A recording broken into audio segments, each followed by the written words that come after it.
أعوذ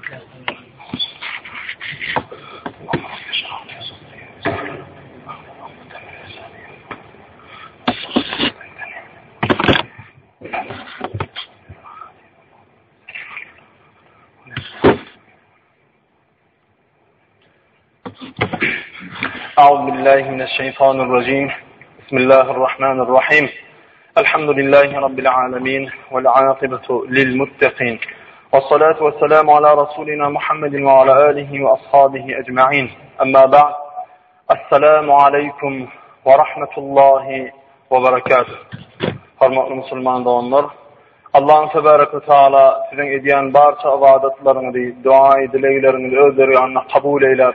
Kıyamet mahşer gününe rahmet eylep, radi olup ve Peygamber aleyhissalatu vesselam'ın şefaatine nail eylegen bendelerinden ayrılanlasın. Hormatly musulman doganlar, inşallah Cuma gününe dileyen vağıllardan tesirleniyen tınızı, ol vağılları yadınıza saklap, ona durmuşsuňuzda amal berip, ona orun berýän tini dip umid edýäs. Çünki akıllı adam geçen cumamızda da içimiz ýaly wagt netihaty öwrleşdirip şoňa boyun bolýan adamdyr diýip aýtdyk. Ol biziň sözümizde Allahu tebaraka we taalaňyň sözi. Geçen cumamızda Allahu Teala'nın Kur'an-ı Kerim'de akıllı adamların 5 tane sıfatı var diýip ayet-i kerime göre Allahu Teala'nın sanayan akıl veren adamlarının edecek 5 tane hareketini oğurup aydan ayetlerinden, hadislerden aydıktık. Şoların 4 tanını aydıktık. Birincisi akıllı adam Allah Teala eden vaadasını, olam haysi vaada deyiptik, hol ruhumu diye yaradılannak el-misaqta vaadamız doğru olacaktığı da vaad edecektiğimi de şol vaadasını doğru durup Allah Teala'nın buyuryan buyruklarına boyun olup nehyediyen gaytaryan dağlarından gaytmaklık. Ana şu birinci sıfatı akıllı adam şol vaadasını yadında saklar diye aydıptık. Bu misallar, hadisler getiriptik. İkincisi de sile-i rahim. Öz doğun katnaşlarımız bilen, jigimiz, doğunumuz, daimimiz, dayıdamız, meşhular bilen agdy bir katnaşykda bolmak. Oların erbetligine veya gowlugyna teretmezden, bay veya garyplygyna teretmezden, musulmançylygynda ol ýerine ýetirýänligini, ýetirmeýänligini teretmezden olar bilen ara gatnaşykda bolup, olara öz edýän haýry hasanatlarymyzy öwretmeklik, öz gaçan erbet dağlaryndan gaçyrmaklykda borçludygymy we akylly adamyň şol iş etmeliligini sile-i rahim qarındaşlarynyň gowatnaşmaklaryny aýdypdyk. Üçüncü sıfaty da Allah Teala'dan akıllı adam hemişe korkup ýaşamalygyny. Allah Teala ceza berýärmi? Allah Teala näde bolaýmasyn diýip Allah Teala'dan korkup ýaşamalygyny. Dördüncü sıfatı dediği zaman kıyamet mahşer gününe, hasat gününe, hasabın erbet çıkanlardan, namet etlerken çık taramdan, arkamdan, yengtemden verilenlerden bolaymayınıp hasabet gününü yadına salıp hareket ediyen adamlar deyiptik. Kalan dördüncü şu cumada inşallah bitirmekçi. Durmuşumuzu orunlarıp hayır safarsınızı inşallah umid ediyaz. Bismillahirrahmanirrahim. Akıllı adamın 5 sıfatı vardı. Allah Tebaraka ve Teala Kur'an-ı Kerim'in şol önkü 4 sıfatın 13. suradan aydıptık. Bu da şu 13. suranın 22. ayetinde devamı. Bismillahirrahmanirrahim. Allah Teala aydiya وَالَّذ۪ينَ صَبَرَ بِتِغَاءَ وَجْهِ رَبِّهِمْ. Yani Allah Teala'nın radiliği için sabrederler diye. Yani Allah Teala 8 tane akıllı sıfatı şonun birine mi sabretmeklik deyip Kur'an-ı Kerim'de bir aydiya. Allah Teala'nın bir de berýän kynçylyklarına sabretmeklik ediği cemaat Kur'an-ı Kerim'in bir yerinde yankı ayette değil, kän yerlerde aydiya. Allah Teala bir de kesel verip biler, bir de musibet verip biler, bir de bergidarlık verip biler. Näme kynçylyk berse de şol kynçylykları Allah Teala maňa söyüp sine de dip berýänler, sabrymyz, kanagatymyz, takatymy bağlamak için berýänler diýip Allah Teala'nın öňünde dogurdurup ona hiç gili ne sabırlık etmeyen yaşamaklık bizim hemmemizin borcumuz diýdi cemaat. Şonuň üçin Allah Teala näme kynçylyk berse de şoňa şükretmeklik bizim borcumuz. Peygamber aleyhissalatu vesselam näme diýär bu arada? Likulli ra'sin bihi suda'un diýär. Her kelläniň bir hila ağrısı vardır diýär. Bolubiler birine kâbirler bolýar, ýakyr tiýalar, Allah taklaryň Yani sağa ayırsa näme Allah Taala min sağımdan başka sağı görmedimi diýip, ya olmasa has bir kesellige, kynçylyga uçrasa, min näme eden etmişim ma? Näme etdim men adama hiç gil ziyan edemek, adamyny ağlamak, plan edemek diýip özüni bir arasda bir gowy päkiri adam, Allah Taala da onu yani şol kynçylygy vermeklik bilen zulüm edýän bir zalim edip görülýärler, näşkurlyk edip. Nauzu billah şol gowdatda diýjem ha. Allah Taala süýün bendesine kynçylyk berýär. Könüde öwliýalar, pirler sagdyn, aladasyz ýaşa berseler, agla berer ekenler. Ona soğuklar soruyor, näme beýle? İlim bunun içinde ağrayın bar, kim vadın yok, canın sağ, näme ağlayan diýip soranlaryna Allah Taala süýgen bendesine kynçylyk keselmidir, adawlyk bir bergidarlyk mydyr? Ya şonuň kynçylyk berýär. Bugunlar menne hiç ýyl kynçylyk ýok. Allah Taala näme menden süýgüsini aýyrdymy kadip gorkýan ýalan ekenler. Yani Allah Taala'nın berýän musibatyny Allah Taala'nın süýgüsi diýip düşünmeli. Her birimiz. Ve şol kynçylyklara sabr etsek de Allah Taala Kur'an-ı Kerimde näme diýär? Wada berýär. İnnemâ yuwaffas-sabirûne ecrahum bighayri hisab. Sabr edýän adamlara Allah Taala bihatap sowap berýändir diýär. Şonuň üçin her bir kynçylyga sabr etmeli ki bihatap bolan sowabyndan umydýar bolup. Yine de Allah Teala Kur'an-ı Kerim'de aýdýar: "İnnallâhe ma'as-sabirin." Yani Allah Teala sabr edýän adamlar bilen biledir diýär. Şutada "İnnallâhe ma'as-sabirin" sözündäki maani alimler, öwliýalar näde düşünürýär? Ma'a diýeni gujok-gujogy. Bir gowrahan bir gödöňde ýetirin, jany-jan bir dost, bir-birini görmän gujok-gujoga atşyp, bir-birini süýüp bilen, merhamet bilen ýaslap gurrunda şolyanlarlar. Allah Taala'nın her bir berýän kynçylygyny, musibatyny, näme kynçylyk berse şoňa sabr edip, şoňa şükür edip gelýän adam bilen Allah Taala dost bilen gujok-gujok bolýaly, dostdur diýdi-de. Şoň üçin ýanyňda talalyň Eyyub radiyallahu anhu radu Eyyub peýgamber, Eyyub aleyhisselam 18 ýyllar gur diýip, ennamyny gur diýip ýatdy. Näme Eyyub aleyhisselam Allah Taala ýigrenýärmi, söýenakmy? Elbetde söýen soň berýär. We söýen bennelerini kynçylyk berýänligini, olaryň kynçylygyň garşysyna näýlik şükür edip bilýänliklerini düşündirjek Allah Taala şolary bile öňder edipdir. Bizim durmuşda näme edemizde gow boljagyny şolaryň durmuşyna beripdir we şolar durmuşda nähili bolmalygyny öz durmuşlaryna ýaşa praktikada bile görkezipdirler. 18 ýyllar ennamyny gurdy emma hiç näşükür bolup näme denetmişim ma diýmeýär. Diýenler Kur'an-ı Kerimde Allah Taala aýdýar Eyyub aleyhisselam söýdi. Rabbighfir warham we ente arhamur rahimin. Yani Hudaýa sen maňa ders berdin, özüň şifasyny ber. Sen maňa rahmedýänleriň iň rehimlisisin. Sen maňa rahmeýledi. Hiç Allah Taala'nın musibatyna näşükürlik etmedi.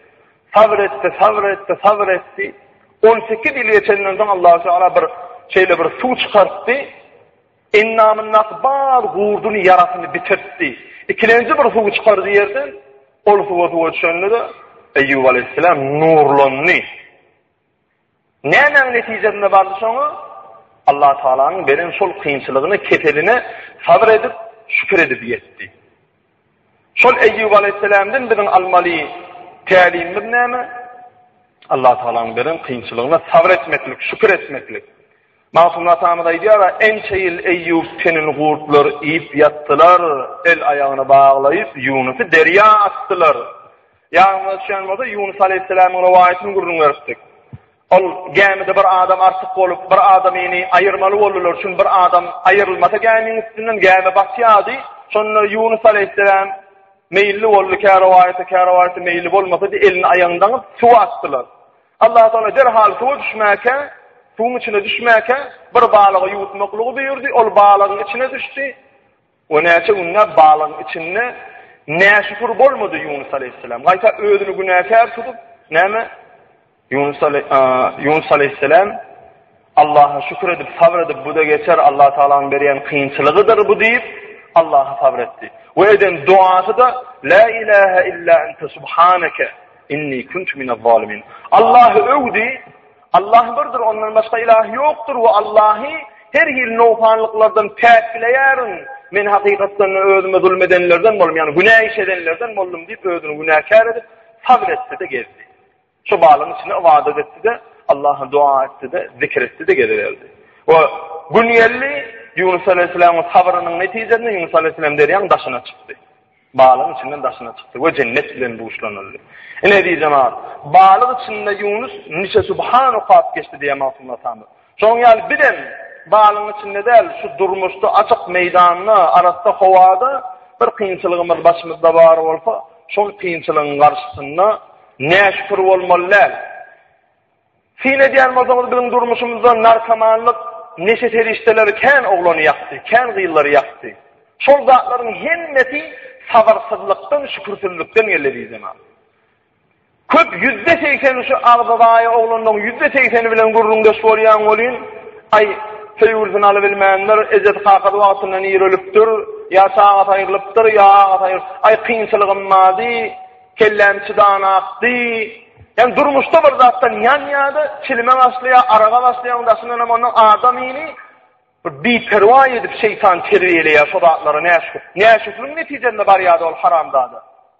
Şu haramda adam onu ne iyileye, ama gereğin çekti şu ne şükürlükten, onun dünyada ne gereğin çekti, onun kimin nerede ornu var? Hiç yerde ornu yok, her kim onu gırakladı. İnsanında nerede var ya? Her kim onu yigreneyen hala geliyor. Allah ya şafiyelene gidiyor öğrün at ya. Ya Allah'tan gereğinden artık urmalı dağını ur ya öğrünü yak ya. Hudaydan ya tuva garip kol ya. Netice de kovuluk yok. Şu zatların hemmeti narkoman olanların %80'i %90'ı hatta ne şükür olup ne sabır olup sol yola geliyorlar. Başına gelen musibete çekip çıda bilmeyen geliyorlar. Onun için o dayanaklarını çağalarımızda da özümüz ve öğrenmeli zadımız Allah-u Teala'nın beriyen kıyınçılıklarına sabretmeli diyeceğim abi.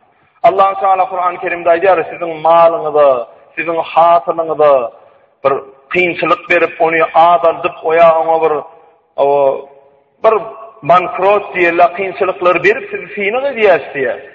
Ey Muhammed Aleyhisselam sen gitti diye şol kıyınçılıkları sabredenleri cennet bilen buluşla diye. Berde ne var diyeceğim abi? Bir namazdan hiç atan sabredip bilenlerler, sabretti de kıyınçılık bilen ediyenler. Bir namaz olup hakika sabredebilen adamdan uzak namazsız gidiyenlerler. Birbiriyle bağlantılı var.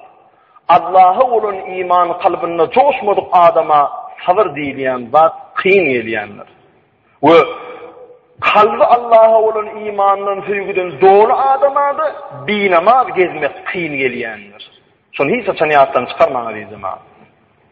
Ve Peygamber aleyhissalatu vesselam ayya hadis-i şerifinde as-sabr vel-ihtisabu afdalu min i'tikar rikabi ve yudkhilullahu sahibehunnel cennete bi gayri hisab. Hayse bir adam Allah için sabretse şol ediyen işinin kul abat etmekten ne toğabı kendir. Allah-u Teala hasab soraman şol sabır eden adamini cennetine salyandır diye Allah-u Teala. Yani durmuşunda kıyınçılık kim cennete giriyor diye temizse. Hakiki imanı var olan adam ahir doğruğu düşürde cennete varır diye. Yani sabır ediyen adamda hükman bir hata soruğu edilmeyen cennete salınır diye. Nerede bilen bağlı? La ilahe illallah bilen bağlı. Çünkü La ilahe illallah deyip Muhammedur Resulullah deyip Allah'ı ve Peygamberine hakiki iman edebilen adam bir sabrı bulmuyor. Sabırlı oluyor. Şunun için gayret edelim. İza habballahu abden ibtelahu diye Allah-u Teala bir benneni söyse şol adama musibet verir diye. Şunun için başımıza bir kıyınçılık gelende bu bir Allah'ın sevgisi, bu bir Allah-u Teala'nın bana kem sevap verecek olup veriyen nemi? Soğuğu fiinağı deyip düşünmeli. O şol düşüncede geçsen inşallah her bir kıyınçılığından sabır bilen yenk geçersiniz. Yine beşinin sıfatı yedi cemaat sabretmeklik. Altıncı sıfatı akıllı adamın yusallûne-s-salâ yani ve akâmus-salâ namazını gâim ediyen adam. Namaz okuyan adam değil mi diyeceğim. Namazını gâim ediyen, doğru ve dürüst okuyan adam diye. Bu dediği Namaz diýen adam öwrenlim diýip diňe namaz okupam bolýar diýip gelmeler, şol namazyň fargy näme, sünneti näme, wajiby näme, mustahaby näme öwrenjek bolmaly. Namaz üçin istinja gerek, täret gerek, usul gerek, aratda egneşik gerek, aratda okulyan namaz okulyan zaý gerek. Ol namazyň wagty gelende namazyň wagty bol, Allahyň maňa buyrugynyň wagty bolup tijenmeklik gerek. Niyet edip kıvlan tapıp tayin olup durmaklık gerek. Ana şonun üçin namaz diýen zada ähmiýet berip namazyny doldurup okarlar akıllı adamlar diýipdir. Peygamber aleyhissalatu vesselam aýdýa: "As-salatu nurul mu'mini." Yani mu'min adam, musulman adamın nuri namazdır diýipdir. Musulman adamın yüzüne nur berýän durmuşuna her bir zadyň nur berip aýdynladýanda namazydır diýipdir. Yine de Peygamber aleyhisselam bir hadis-i şerifinde aýdýa: "Men teraka as-salata 'amdan faqad kafara ciharan." Na'udzu billah. Haýsy bir adam äşkär namaz terk etse, bilben namaz terk etse, namazy Allahyň buýrugy hafat etmän, aýaga saňa salyp deperete, şol adam anyk kafirdir diýipdir.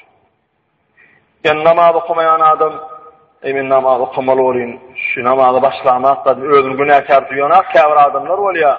Namaz okudyň hamala diýersiň, elinde bir hatyba aýalap, ýa-da bir üýt köşük bir iş edýän ýaly, wagt gelende okarna namaz okumasam men ýüregim aga.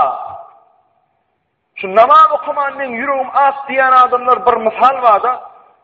Eger bir watana Allah saklasın gelmesin bolmadym da şu ýurdumda asuda dowam bolsun Allahdan. Ýöne bir watana bir düşman abanyan bolsa, çoluk gelýän bolsa, şol watanyň esgeri yarany taşlap, watan goramaklyktyn ýüz öwrüpdi.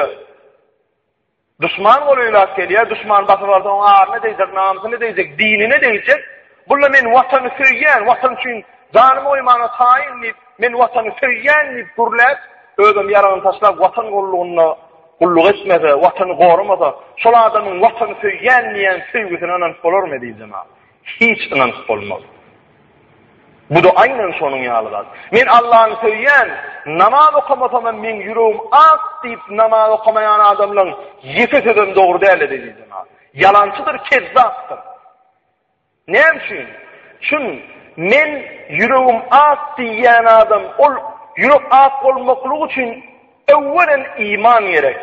İman bar adam Allah bar diýip, bir diýip kabul edip, Muhammed aleyhisselam'ın Resulü diýip kabul edýän adam barlygyny amaniýan we söýýän diýen Allahyň buýrugyny ýerde goýmaz. Bar diýip dura. Demek Allahyň barlygyny bilýän bolsa kıyamet mahşer gününde Allah Taala'nın öňünde durup her bir zada hasabat bermeli gününde de ananýan bolmaly. Onu ol hasabat gününde näme? Sen namaz okumasan sen özüňden namaz sorajak, okuman geri ber diýip aýrasyny özüne ayet inip durmaly adamy. Yok. Namaz okan adamın ýüregi ak bolýanlar. Ve namazı da nehil okan adamın namaz aralıklarına hamalan namazı ýaşan adam. Namazın içinde değil. Allahu Ekber deyip nete diye ta ki eğine salam berýänçe jim oturýanlar, hiç hareket edýänlerdir namazı koyan adam. Namaz aralıklarına da aynen şu namazın içinde tekbir getirip eğine salam berýänçe haramlık etmeýişi ýaly. Namaz aralıklarını, o namaz aralığında da hamalan namazda ýaşabilýän adam, ana hakiki ýüregi ak adam, salih adam, sadyk adam şodur ediljem. Şoň üçin näbillah namaz diýen zady taşlanmadan bolmaýdy. Peygamber sallallahu aleyhi ve sellem aýdy hadis-i şerifinde: "As-salatu hayrun mawdu'in." Şeriatdaky buýruklaryň ünki, gowty, şahaneti, sowaplyty näme namazdyr diýer. Yine bir hadisinde aýdy: "As-salatu miftahu kulli hayrin." Namaz diýen ibadet her bir hayır işin, gow işin açardyr diýer. Yine bir hadisinde aýdy: "As-salatu qurbanu kulli taqiyyin." Her bir adamın Hudaýa ýakynlaşmaklygy namaz bilendir diýipdir Peygamberler. Şeytan aleyhillanadan sonra ýa Peygamberimiz: "Ey şeytan aleyhillana, Allahyň lagnaty bolsun sana. Menin ümmetim namaz okan wagtynda sen nähil halda bolýan?" diýipdir. Şeytan aleyhillana diýipdir: "Tir titrep irer haly gelýän, ireýän hatda" diýipdir. Näme eyle bolýan? Şun senin ümmetin namaz okan wagtynda Allah'a bir derece beýgeli diýipdir.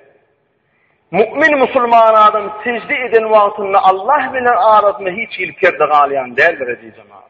Şonuň üçin derwayt bir dileňiz bar bolsa namaz okabenin şol dileňiz. Şu namaz okan wagtynda adam Allah'a ki goloy wagty, goloy ýere barýanlar. Şonuň üçin gaýrat etmeli, namaz diýilýän da gaýym bolmaly diýjem. Peygamber aleyhissalatu vesselam da başga bir hadis-i şerifinde aýdýar. Allah bilen gürleşýärsiňiz gelýärmi diýe. Şonu sahabalar hüzzür tutulur diýe. Gülleri gaty-gaty açylyp innamlaryna hüzzürlü diýe. Çün olaryň imany Allaha bilen söýgüdi bizim pikirimizde gelip biljek söýgü däl. Ya Resulallah, o Allah görüp de bolýarmy? O Allah bilen gürleşip de bolýarmy diýip imanlar joýup gülleri ballak bolup ýaşaranny Resul Huda aýtdy diýe. Siz namaz okusaňyz, Kur'an okusaňyz, misli Allah bilen görüşüp, Allah bilen gürleşen ýalydyr diýdiler. Şu don ýerinde Resulullah'ın diýen sözüni eşden wagtlaryny turup herdine namazda durup diýe sahabalar. Şonuň üçin namaz diýilýän zada gaty ähmiýet berip okumaly diýdi jemaat.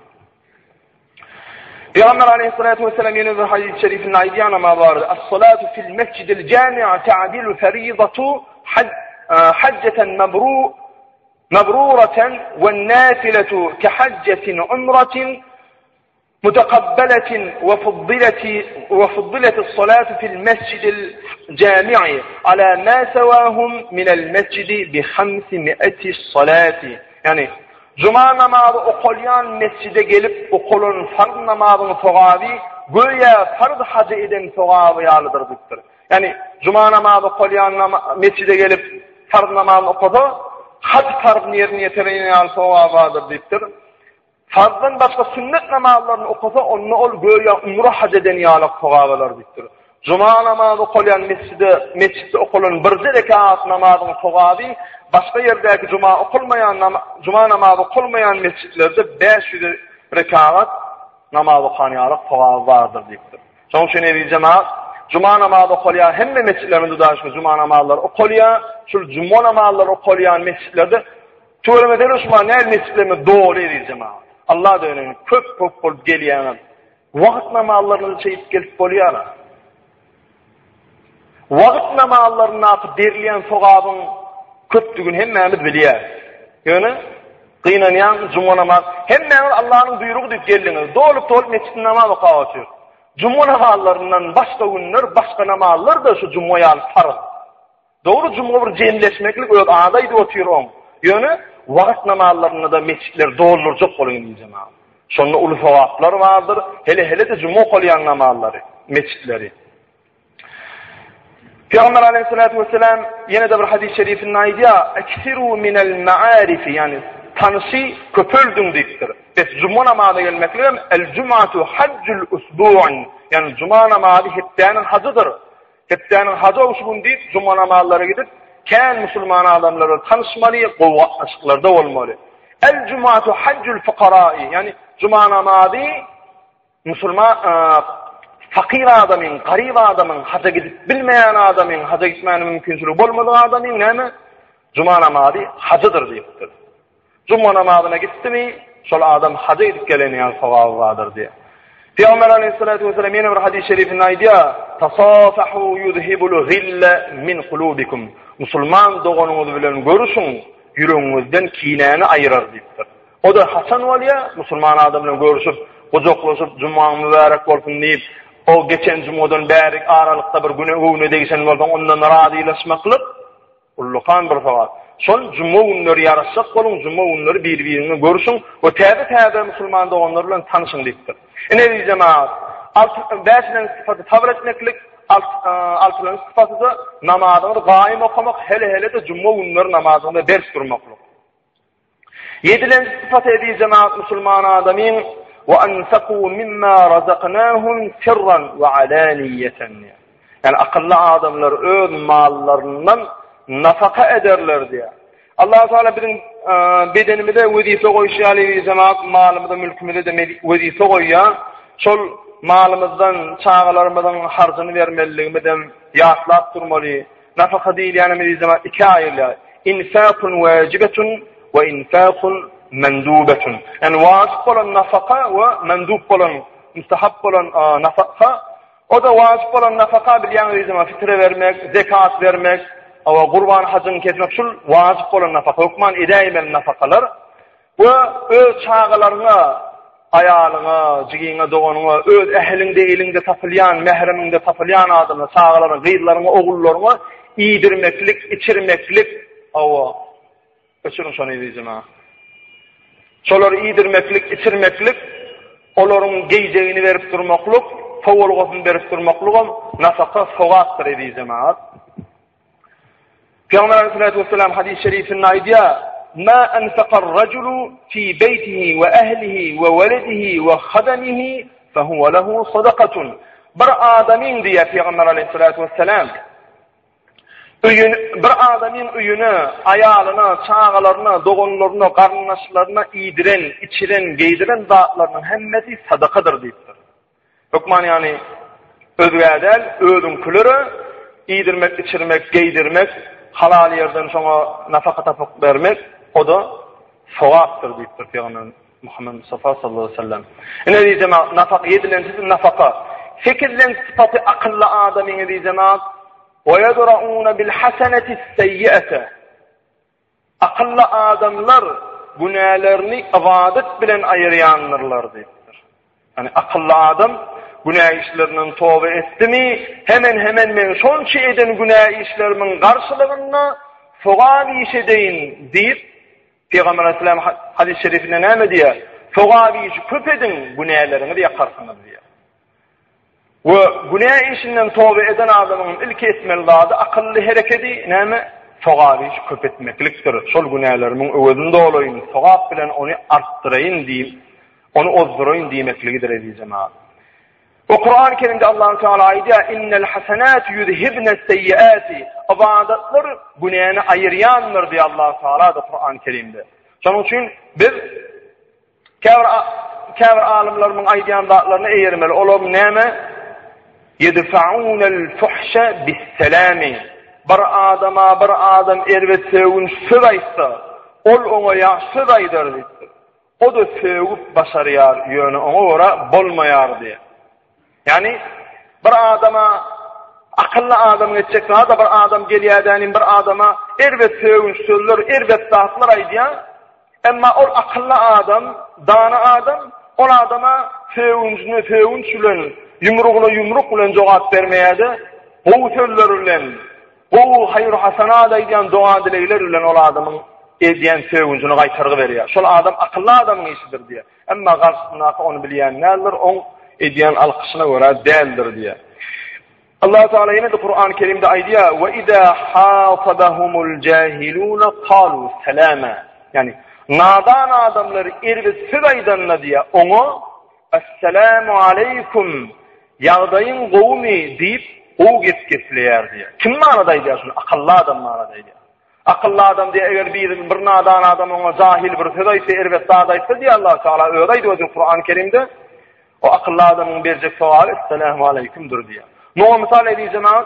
Güllöde bir gün İsa aleyhissalatu vesselam havariler bilen öz sahabalar bilen geliyake ervet adamlar İsa aleyhisselam'a karşıda soruyorlardı. İsa aleyhisselam'a ağzından gelen sevdiler diye. Sevip ayden cadugoy, ayden kezzab, ayyene verdat deyip İsa aleyhisselam qatervet kemsittiler diye. Ama İsa aleyhisselam yılgırdı danim olara bu sözler aydıp qayta terine sevip duran adam yanar. Olayala doğan köşesini bağışlayır. Neyme göğününe degen olsam, neyme sevyan bana. Allah Teala sana uyuma hudur versin, canına tağlık versin deyip o adamları sevip duran adamı sevip duran halinde barıp yaşlı dayı diye. Ama sahabalar oraya da ya Resulallah ya İsa aleyhisselam o nimetin oluyor. Olur senin üstüne zehir döküyor. Zehirleyeler seni onlara bal veriyen diyor. Sonra İsa aleyhisselam şöyle diyor. Kullin yunfiqu minna indehu. Her adam öz bardağını harc ediyor diye. Sende diye zehir yok ki onlara zehir veriyor diye. Mende bal var, bal vermeli oluyan diye. O adamların harazatı soğulgusu zehir. Mümin Müslüman adamın harazatı soğulgusu ne olmalı? Bal olmalı.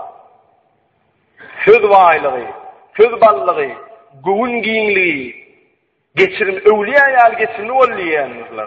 Kön atawaglar.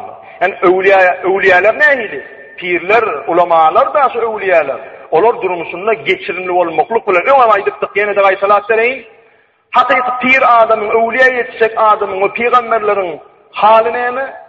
Yamanlyga ýagşylygy bilmek, zulmedeniň günähini geçibilmek, baý bolsa baýlygyndan, alim bolsa ilminden sahih bolmasy.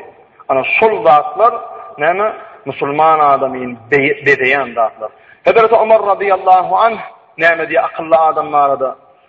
Bunayya innel birra şey'un haynun vejhun taliqun ve kelamun leynun diýär. Gowluk diýeni ansatçyktır diýär. Bir güler yüz bilen bir yumşak bir dildir diýär. Şonuň üçin gaýrat edeýin. Peygamber aleyhissalatu vesselam'ın Allahu tebaraka ve taalanyň aýdan zatlaryny ýere goýmaly. Ulamalarymyzyň, sahabalaryň aýdan sözlerini ýere taşlamaly. Olaryň diýeni bilen bolaýlyň we şol 8 tane sıfatı özümüzde eýleýin. Çünki şol 8 tane sıfat kıyamet mahşer gününde bir insanları owluğa erçetdir. Edi cemaat şol suranyň ýanky aýatlarynyň soňunda 8 tane sıfatı özüne edinen adamlara Allah Taala şol boşluğu berýär. Bismillahirrahmanirrahim. أولئك لهم عقبى الدار جنات عدن يدخلونها ومن صلح من آبائهم وأزواجهم وذرياتهم والملائكة يدخلون عليهم من كل باب سلام عليكم بما صبرتم فنعم عقبى الدار. Şu 8 sıfat özünde olan adamlara hemişelik cennet payı verilir.